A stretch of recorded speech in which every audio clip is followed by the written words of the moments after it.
क्या आपने कभी सोचा है कि आप अपने जीवन को कैसे बेहतर बना सकते हैं? क्या आपके मन में यह सवाल आता है कि सफल और खास लोग क्या अलग करते हैं? अगर हाँ, तो यह किताब आपके लिए ही है। इस किताब में हम आपको उन विचारों, तरीकों और उपायों से मिलवाएंगे जो आपके दिमाग को एक बेहतरीन दिमाग में बदल सकते हैं। यह किताब आपको एक नई सोच और अपने जीवन में बदलाव लाने की प्रेरणा देगी। हमारा दिमाग एक अनोखा और जटिल अंग है जो हमारी सोच, भावनाओं और कामों को चलाता है। इसके बावजूद हम में से ज्यादातर लोग अपने दिमाग की पूरी ताकत को नहीं पहचान पाते।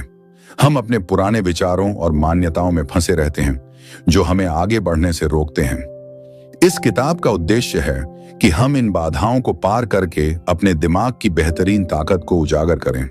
इस किताब के अध्यायों में हम आपको उन तरीकों और उपायों से मिलवाएंगे जो आपके दिमाग की सोच को बदल सकते हैं। हम जानेंगे कि कैसे हमारे विश्वास और मान्यताएं हमारे जीवन को बदलती हैं और कैसे सही नजरिया अपनाकर हम अपने जीवन में सकारात्मक बदलाव ला सकते हैं। हम खुद को बेहतर बनाने की कला को भी समझेंगे जो हमें लगातार बेहतर बनने के लिए प्रेरित करेगी। सफलता के फॉर्मूलों को जानकर हम अपने लक्ष्यों को पाने के लिए सही रास्ते पर चल सकेंगे। आखिरकार हम अपने जीवन को बेहतरीन बनाने की दिशा में कदम बढ़ाएंगे। बेहतरीन जीवन जीने का मतलब है अपने सपनों को पूरा करना और अपने जीवन को एक नई ऊंचाई पर ले जाना। इस किताब के माध्यम से हम आपको प्रेरित करेंगे कि आप अपने दिमाग की ताकत को पहचानें और उसे सही दिशा में उपयोग करें। तो चलिए इस यात्रा पर निकलते हैं और अपने जीवन को बेहतरीन बनाते हैं। इस किताब के हर पन्ने पर आपको नई प्रेरणा और विचार मिलेंगे जो आपके जीवन को बदलने में मदद करेंगे। हम अपना भाग्य नहीं बदल सकते, लेकिन अपने सोचने का तरीका बदल सकते हैं। जब जीवन में मुश्किलें आती हैं तो हमें दुखी होकर बैठने के बजाय समस्या का हल सोचना चाहिए। मजबूत दिमाग वाले लोग यही करते हैं। वे उन चीजों पर ध्यान देते हैं जो उनके बस में हैं और जो नहीं है उनकी चिंता नहीं करते। मान लीजिए अगर किसी कारण हमारे कारोबार में नुकसान हो जाता है तो ज्यादातर लोग निराश होकर बैठ जाते हैं और समय बर्बाद करते हैं। लेकिन एक मजबूत दिमाग वाला इंसान अगले मौके में अच्छा करने का सोचता है और मेहनत करता है। इसी वजह से वे आसानी से सफल हो जाते हैं, जबकि आम लोग चिंता में डूबे रहते हैं। घर के जीवन पर भी इसका असर पड़ता है। हर इंसान का सोचने का तरीका अलग होता है। अगर हम चाहें कि हर कोई हमारी तरह सोचे तो यह मुमकिन नहीं। रिश्ते इसी वजह से टूटते हैं क्योंकि हम एक दूसरे को समझने की कोशिश नहीं करते और अपने विचार दूसरों पर थोपने की कोशिश करते हैं। हमें अपनी सोच बदलनी चाहिए और दूसरों को काबू करने की कोशिश नहीं करनी चाहिए। मजबूत दिमाग वाले लोग अपनी भावनाओं पर पूरा नियंत्रण रखते हैं।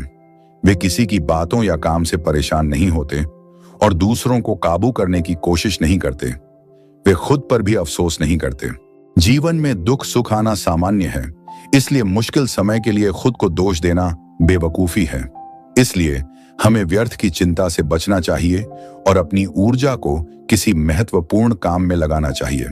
लेखक विशेन लाखियानी की यह कहानी उनकी जिंदगी के कुछ संघर्षपूर्ण और प्रेरणादायक पहलुओं को उजागर करती है। विशेन का बचपन मलेशिया में बीता, जहां उन्हें अक्सर बुल्ली किया गया क्योंकि वे माइनॉरिटी से थे। उनके क्लासमेट्स चीनी मूल के थे, जबकि विशेन उत्तर भारतीय थे। इस भेदभाव ने उनके आत्मविश्वास को गहरा धक्का पहुंचाया। टीनेज में उन्हें एकने की समस्या हो गई और लोग उन्हें पिंपल फेस कहकर बुलाते थे। इससे उनका आत्मसम्मान और भी गिर गया। मिशिगन यूनिवर्सिटी में पढ़ाई के दौरान भी विशेन एक टिपिकल गीक की तरह ही रहे। दोस्त बनाने में मुश्किल होती थी और आत्मविश्वास की कमी के कारण कभी किसी लड़की को प्रपोज नहीं कर पाए। एक बार उनके चश्मे टूट गए थे और उन्हें टेप से जोड़ना पड़ा था। ये सब घटनाएं उनके आत्मविश्वास को और नीचे ले गईं। लेकिन उनकी जिंदगी में एक महत्वपूर्ण मोड़ आया। एक दिन यूनिवर्सिटी में एक डांस पार्टी थी। विशेन ने शराब पी रखी थी और नशे में थे। इस नशे ने उन्हें हिम्मत दी और उन्होंने एक खूबसूरत लड़की मैरी के साथ डांस करना शुरू किया। विशेन ने बहुत हिम्मत जुटाकर मैरी को किस किया और तुरंत माफी भी मांगी। लेकिन मैरी ने बुरा नहीं माना, बल्कि उन्होंने विशेन से कहा, क्या तुम मजाक कर रहे हो? तुम तो बहुत हॉट हो यार। यह सुनकर विशेन के आत्मविश्वास में एक जबरदस्त उछाल आया। इस घटना ने विशेन की सोच को पूरी तरह बदल दिया। उन्होंने महसूस किया कि जब मैरी को वह आकर्षक लग सकते हैं तो बाकी लोग भी ऐसा ही सोच सकते हैं। इस सोच ने उनका आत्मविश्वास वापस ला दिया और उन्होंने एक नया मॉडल ऑफ रियलिटी अपनाया। इस कहानी का सबसे महत्वपूर्ण संदेश यह है कि हमें अपनी असली पहचान और ताकत को पहचानना चाहिए। जो बातें हमें कमजोर बनाती हैं, वे अक्सर दूसरों की राय होती हैं, न कि हमारी असली पहचान। हमें खुद पर विश्वास करना चाहिए और अपनी क्षमताओं को पहचानना चाहिए। हमारे अंदर असीम संभावनाएं हैं और हमें अपनी सोच को बदलकर उनका उपयोग करना चाहिए। विशेन लाखियानी की यह कहानी हमें सिखाती है कि हमें बाहरी दुनिया के नजरिए से खुद को परखने की जरूरत नहीं है। हमारे अंदर जो काबिलियत और टैलेंट है, वही हमें एक अनोखा और विशेष व्यक्ति बनाता है। चाहे परिस्थितियां कैसी भी हों, हमें अपने आप पर विश्वास करना चाहिए और आगे बढ़ते रहना चाहिए। तो अगली बार जब किसी बात से आपका आत्मविश्वास कमजोर हो, तो याद रखें कि आप में असीम क्षमताएं हैं। जो कमी आपको दिखाई देती है, वह सिर्फ एक नजरिया है। अपनी सोच को बदलें और देखें कि दुनिया आपके लिए कितनी खूबसूरत हो सकती है। आप जैसे हैं वैसे ही अद्भुत हैं। किसी को कुछ भी साबित करने की जरूरत नहीं है। खुद पर विश्वास करें और अपनी जिंदगी को अपने तरीके से जिएं। आइए लेखक की एक और कहानी पर नजर डालते हैं। उन्होंने माइक्रोसॉफ्ट जैसी मशहूर कंपनी में काम किया और बिल गेट्स से मिले। मिशिगन यूनिवर्सिटी से कंप्यूटर इंजीनियरिंग करने के बाद विशेन ने अपने करियर की शुरुआत माइक्रोसॉफ्ट से की, जहां उनकी नौकरी स्थिर और सफल थी। बहुत लोगों के लिए विशेन का जीवन आदर्श था, लेकिन उनकी सच्चाई कुछ और थी। समाज के नियमों और परंपराओं के दबाव में आकर उन्होंने अपने असली सपनों को पीछे छोड़ दिया। विशेन का असली सपना था फोटोग्राफर या स्टेज एक्टर बनना, लेकिन समाज ने उन्हें इस रास्ते पर चलने से रोका, यह कहकर कि इन क्षेत्रों में स्थिरता और पैसे की कमी होती है। समाज के दबाव में आकर विशेन ने अपने सपनों की बलि दे दी और एक रोजमर्रा की नौकरी में फंस गए। लेकिन इस नौकरी ने उन्हें कभी संतुष्टि नहीं दी। कुछ ही महीनों के बाद विशेन ने माइक्रोसॉफ्ट की नौकरी छोड़ दी। यह निर्णय उनके लिए आसान नहीं था, लेकिन उन्होंने अपने दिल की सुनी और अपने सपनों की ओर कदम बढ़ाया। इस कहानी से हमें यह सीख मिलती है कि हमें समाज की मान्यताओं के बजाय अपने दिल की सुननी चाहिए। विशेन ने साबित किया कि असली सफलता वही है जब आप अपने सपनों को जीते हैं, चाहे वो कितने भी मुश्किल क्यों ना लगें। उनका संघर्ष और संकल्प हमें प्रेरणा देता है कि अपने सपनों को पूरा करने के लिए कोई भी कोशिश अधूरी नहीं छोड़नी चाहिए। ब्लिसप्लिन का मतलब है डिसिप्लिन ऑफ डेली बेसिस। भविष्य के बारे में ना सोचना और अपने अतीत के पछतावे भूलना मुश्किल हो सकता है, लेकिन वर्तमान में खुश रहने के लिए ब्लिसप्लिन को अपनाना बेहद जरूरी है। आइए 3 प्रिंसिपल्स को जानें जो आपकी जिंदगी बदल सकते हैं। 1. हर रोज 5 ऐसी बातें सोचें जिनके लिए आप थैंकफुल फील करते हैं। यह कुछ मिनट का काम है और आप इसे अपने व्यस्त शेड्यूल में भी कर सकते हैं। यह आदत आपकी जिंदगी में पॉजिटिविटी लाएगी और आपको मानसिक शांति देगी। 2. सोचें कि आप एक मेडिटेशन क्लास में हैं, पूरी तरह से साइलेंस में। उन सभी लोगों को याद करें जिन्होंने आपको कभी हर्ट किया हो। अपने माइंड में उनकी लिस्ट बनाएं और इमेजिन करें कि आप उनसे बात कर रहे हैं। उस दर्द को याद करें जो उन्होंने आपको दिया और पूछिए, मैंने उस अनुभव से क्या सीखा, मेरी जिंदगी में क्या बदलाव आया। माफ करने से आप खुद को हल्का महसूस करेंगे और आगे बढ़ पाएंगे। 3. खुशियां बांटने से बढ़ती हैं। जब आप अपनी हैप्पीनेस को कंट्रोल कर लें, तो इसे दूसरों के साथ भी बांटें। अपने वर्कमेट्स को सकारात्मकता के साथ अप्रोच करें। हमेशा एक स्माइल या सिंपल ग्रीटिंग से स्टार्ट करें। सच्ची खुशी ही आपको हर रोज काम करने की ताकत देगी और आपके जीवन को अर्थपूर्ण बनाएगी। आपकी जिंदगी में असली खुशी और सफलता तब आती है जब आप अपनी रियलिटी को नए नजरिए से देखते हैं और उसे अपनी मेहनत और सकारात्मक सोच से बनाते हैं। जब आप अपने स्वयं के बनाए हुए वर्ल्ड को एक्सप्लोर करेंगे, तो आपकी लाइफ और भी ज्यादा एक्साइटिंग हो जाएगी। ये समय है जब आप पहले से बड़े हो चुके हैं और पहले से ज्यादा बड़ा करने के लिए रेडी हैं। रियलिटी बेंड करने का मतलब है कि आप यह मानने लगे कि लक हमेशा आपके साथ है और यूनिवर्स आपके लिए रास्ते बना रहा है। इसका मतलब है कि आप सब कुछ कर सकते हैं, अब कुछ भी इम्पॉसिबल नहीं है। लेकिन इसको अचीव कैसे करेंगे? सबसे पहले तो एक विजन रखें। हर दिन आपको उस गोल की तरफ बढ़ना है। दूसरा है, हमेशा खुश रहने की आदत डालें। कुछ लोग कहते हैं कि अगर मैंने ये गोल अचीव कर लिया तो तभी मैं खुश रहूंगा, लेकिन यह गलत अप्रोच है। सही तरीका यह है कि अपने विजन को परस्यू करते समय भी उतने ही खुश रहें जितना उसे हासिल करने पर होते हैं। पास्ट में हुए फेलियर्स को बीच में ना आने दें और ना ही फ्यूचर के ड्रीम्स में खुद को घुमाएं। इसके बजाय प्रेजेंट में अपनी लाइफ से खुश रहें और जो भी मिला है उसके लिए ऊपर वाले का शुक्रिया अदा करें। अपनी खुशियों को किसी गोल से बांधकर न रखें। मान लीजिए आपका एक स्टार्टअप बिजनेस है, सब बढ़िया चल रहा था, फिर अचानक कुछ गड़बड़ हो जाती है। अगर आपने अपने फ्यूचर की सक्सेस से अपने आज की खुशियों को जोड़ रखा होगा तो आप कभी खुश नहीं रह सकते। आप अपने साथ काम करने वालों को भी अफेक्ट करने लगेंगे। लेकिन अगर आपको रियलिटी बेंड करना आता है तो आप जानेंगे कि हर फेलियर किसी भी जर्नी का एक पार्ट है। एलोन मस्क का उदाहरण लें। उन्होंने स्पेसएक्स, टेस्ला मोटर्स और सोलर सिटी के जरिए सफलता हासिल की है। वे हर दिन अपने इंजीनियर्स को देखते हैं, उन मशीनों को चेक करते हैं जो उनकी कंपनी बनाती है। उन्होंने कभी हार नहीं मानी, चाहे कितने भी फेलियर्स आए हों। उनकी खुशियां उनके काम में थीं, ना कि उन मिलियंस में जो उन्होंने लॉन्च में खर्च किए थे। वे बस अपना काम करते थे और खुश रहते थे। इस तरह से अगर आप अपने काम से खुश हैं और जो आपको मिला है उससे संतुष्ट हैं, तो आपको हमेशा मोटिवेशन मिलती रहेगी। जैसा कि बिलियनियर जॉन डी रॉकफेलर ने कहा है, काम के साथ साथ खेलना भी जरूरी है। मेरी पूरी जिंदगी एक लंबी हैप्पी हॉलीडे रही है, full of work and full on off play. मैंने फिक्र को बीच रास्ते में ही छोड़ दिया था। आज मैं खुश रहूं और अपनी रियलिटी को बेंड करो ताकि आप अपने जीवन को और भी खुशहाल और सफल बना सकें। आज जो रूल्स हम फॉलो कर रहे हैं, हमसे पहले वाले लोगों ने बनाए थे। अगर देखा जाए तो ये रूल्स कुछ नहीं है, बस लोगों की ओपिनियन है और हम सिर्फ इसलिए इन्हें फॉलो करते हैं क्योंकि ये हमारे पैदा होने से भी पहले से चले आ रहे हैं। जब हम कोई डिसीजन लेते हैं तो हमें लगता है कि हम रैशनल हो रहे हैं।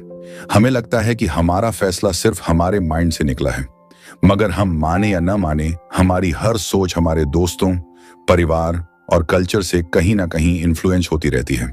वैसे अपना ट्रेडिशन फॉलो करने में कोई बुराई नहीं है, लेकिन आप ही देखिए कि हर दिन दुनिया कितनी तेजी से इवॉल्व हो रही है। तो जो इसके रूल्स है, बिलीव्स है, आइडियाज है, वे भी तो इवॉल्व होने चाहिए। अगर आप भी उन्हीं चीजों में बिलीव करेंगे जिनमें सब करते हैं तो आप रैशनल नहीं हैं। अगर आप बिना सोचे समझे चीजों को यूं ही एक्सेप्ट करते रहेंगे तो आप कभी भी एक्स्ट्राऑर्डिनरी नहीं बन सकते। इसलिए रूल्स पर सवाल उठाएं, क्योंकि आपके पास सोचने के लिए एक दिमाग है। रूल्स चाहे राइट हो या रॉन्ग, आप अपने डिसीजन खुद ले। ब्लाइंडली कुछ भी फॉलो मत करो। एक बार एक 9 साल का हिंदू लड़का मैकडोनाल्ड का बर्गर खाना चाहता था क्योंकि उसने इसके बहुत से एडवर्टाइजमेंट देखे थे। मैकडोनाल्ड की एक ब्रांच उसके घर के पास ही खुल रही थी, मगर उस लड़के को एक प्रॉब्लम थी कि वो बीफ नहीं खा सकता था। अब मैकडोनाल्ड के उस एड्स की वजह से उस लड़के को लगता था कि ये बर्गर उसकी जिंदगी का सबसे बढ़िया मील होगा। फिर भी ऐसा कुछ था जो उसको रोक रहा था। तो वो लड़का अपनी माँ के पास गया और पूछा, मैं बीफ क्यों नहीं खा सकता? उसकी माँ ने प्यार से उसे समझाया कि ये उनके रिलीजन और कल्चर का एक पार्ट है। फिर भी लड़का क्यूरियस रहा, बाकी लोग भी तो बीफ खाते हैं, तो हिंदू क्यों नहीं खा सकते? उसने फिर पूछा। तो उसकी माँ ने कहा, तुम खुद ही जाकर क्यों नहीं पता कर लेते? तो इस 9 साल के लड़के ने एनसाइक्लोपीडिया पढ़ा तो उसे पता लगा कि एंशिएंट हिंदू लोग काऊ को बड़ा यूजफुल मानते थे क्योंकि ये उनकी फार्मिंग में बड़े काम आती थी। काऊ दूध देती थी तो हिंदुओं को लगता था कि काऊ इतने काम की है तो इसे क्यों खाए जब खाने के लिए बाकी जानवर हैं। और फिर लास्ट में उसकी माँ ने उसे बीफ बर्गर टेस्ट करने के लिए अलाउ कर दिया। लड़के ने फील किया कि मैकडोनाल्ड का बर्गर यूं ही ओवररेटेड किया गया है, ये उतना भी बेस्ट मील नहीं है, मगर इससे उसने कुछ सीख भी जरूर ली। अगर आपको सच में एक्स्ट्राऑर्डिनरी बनना है तो कुछ खास बातें ध्यान में रखनी पड़ेंगी। आजकल की जिंदगी में कई ऐसे रूल्स हैं जो अब किसी काम के नहीं हैं। हमें अपनी सोच के हिसाब से ये तय करना होगा कि कौन सी बातें हमें अपनानी हैं और कौन सी छोड़नी हैं। कल्पना करें कि आप एक ऐसे कमरे में हैं जहां कई लोग मौजूद हैं। आप उनकी बातें सुन रहे हैं, जैसे कि सफल होने के तरीके, क्या पहनना चाहिए या किन लोगों से दूर रहना चाहिए। अब अगर आपको ज्यादा कुछ पता नहीं है तो आप उनकी हर बात को सही मानेंगे क्योंकि आप भी आम लोगों की तरह सोच रहे हैं। आप भी भीड़ का एक हिस्सा हैं। अगर आपको सच में एक्स्ट्राऑर्डिनरी बनना है तो आपको खुद को जगाना पड़ेगा। यहीं पर कॉन्शियस इंजीनियरिंग काम आती है। यह अपने खुद का बबल बनाने का प्रोसेस है। आप अभी भी उसी कमरे में हैं, उसी दुनिया में हैं, लेकिन आप इसमें अपना खुद का एक वर्ल्ड बना सकते हैं। कॉन्शियस इंजीनियरिंग का मतलब है कि आप अपना खुद का वे ऑन ऑफ थिंकिंग बिल्ड करें। मतलब उन रूल्स को तोड़ें जो आपको आगे बढ़ने से रोक रहे हैं। सोचिए, अगर आपको सफलता पाने के लिए अपना खुद का रास्ता मिल जाए, अगर आप कोई फेमस फोटोग्राफर या एक्टर बन जाएं, यही सही मायनों में एक्स्ट्रा ऑर्डिनरी होगा। कॉन्शियस इंजीनियरिंग एक ऐसी चीज है जिससे आप अपनी लाइफ अपने हिसाब से चलाने के लिए रूल्स खुद से क्रिएट करेंगे। आपके पास चॉइस होगी जिससे आप दूसरों के जजमेंटल नेचर के विक्टिम होने से बच सकते हैं। अगर आपके पास कॉन्शियस इंजीनियरिंग है तो आप जो चाहें वो कर सकते हैं, जो पसंद हो वो पहन सकते हैं, जिससे चाहें उसकी फ्रेंडशिप कर सकते हैं। आपकी कॉन्शियसनेस एक कंप्यूटर की तरह है जिसे अपग्रेड की जरूरत पड़ती रहती है। जैसे सालों पहले विंडोज 95 हुआ करता था, आज आपके पास विंडोज 10 होगा। अपग्रेड करना बहुत जरूरी है ताकि ये कंप्यूटर बेहतर और तेज चलता रहे। ठीक वैसे ही आपकी कॉन्शियसनेस भी इवॉल्व होती रहनी चाहिए। विंडोज 95 किसी पुरानी सोच की तरह है, लेकिन आप खुद को विंडोज 10 में अपग्रेड कर सकते हैं।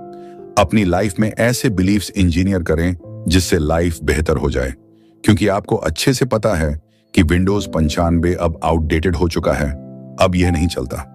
जीवन में बदलाव लाने का पहला कदम है अपनी सोच को बदलना। जब आप अपनी थिंकिंग बदलते हैं तो आपका जीने का तरीका भी बदल जाता है। अगर आपकी नई वास्तविकता संरचित और स्पष्ट है तो आप पुराने सिस्टम से छुटकारा पा सकते हैं। कल्पना कीजिए, आप बचपन से एक ही सोच के साथ जी रहे हैं, तो इतनी आसानी से पुराने विचारों से छुटकारा नहीं मिलेगा। आपकी नींव मजबूत होनी चाहिए। आपके पास ऐसा सशक्त सिस्टम होना चाहिए जिससे आप पुरानी आदतों की ओर वापस न जाएं। यहाँ 3 स्टेप्स हैं जिन्हें फॉलो करके आप अपनी जीवन शैली को अपग्रेड कर सकते हैं। पहला, आपको जीवन में लागू करने के लिए नए विचार खोजने होंगे। इसके लिए आप किताबें पढ़ सकते हैं, कॉन्फ्रेंस अटेंड कर सकते हैं या ऐसे वीडियो देख सकते हैं जो इसमें आपकी मदद कर सकें। आपको पुराने विचारों का रिप्लेसमेंट ढूंढना ही होगा। जितनी दुनिया अब तक आपने जानी है, उससे कहीं ज्यादा बड़ी दुनिया आपका इंतजार कर रही है। दूसरा, हर दिन को सुधारने की कोशिश करें। अपने जीवन को हर दिन थोड़ा बेहतर बनाएं। तीसरा, आपका नया सिस्टम कितना मजबूत है? क्या आपके नए विश्वास वाकई पुराने वाले से बेहतर हैं? खुद को टेस्ट करना जरूरी है ताकि आप पुराने विश्वासों की तरफ वापस ना जा पाएं। उदाहरण के लिए, अगर आप वजन कम करना चाहते हैं तो लोग कहेंगे कि यह नहीं हो पाएगा, लेकिन आपको लोगों की राय की परवाह नहीं करनी चाहिए। इसके लिए रिसर्च करनी पड़ेगी। ऐसी एक्सरसाइज करें जिससे आपको फायदा हो और ऐसा खाना खाएं जो आपका वजन कम करने में मदद करे। अगला स्टेप है खुद को चैलेंज करना। अपने वर्कआउट में ज्यादा रिपीटेशन जोड़ें। अगर चीज बर्गर खाना आपको बहुत पसंद है तो जब भी ये आपके सामने आए उसे खाने से बचें। जितनी बार भी आप ऐसा करने में कामयाब रहें, उसे अपनी जीत समझें। फिर अपनी प्रोग्रेस मॉनिटर करें। आप में कितना बदलाव आया? क्या आप इस नए बॉडी वेट को मेंटेन कर पाएंगे? क्या आपको बेहतर महसूस हो रहा है? यह आपकी जिंदगी है, तो आपको सारे बहाने छोड़ने होंगे। लोगों के नेगेटिव कमेंट्स को अवॉइड करना होगा। किसी भी कीमत पर समझौता ना करें। आप कुछ बड़ा करने के लिए ही बने हैं। और इसी के साथ ही यह समरी यहीं पर समाप्त होती है। दोस्तों, अगर आपको हमारी बुक समरी अच्छी लगी है तो आपसे निवेदन है हमारे साथ जुड़े और हर दिन बेहतर बने। धन्यवाद।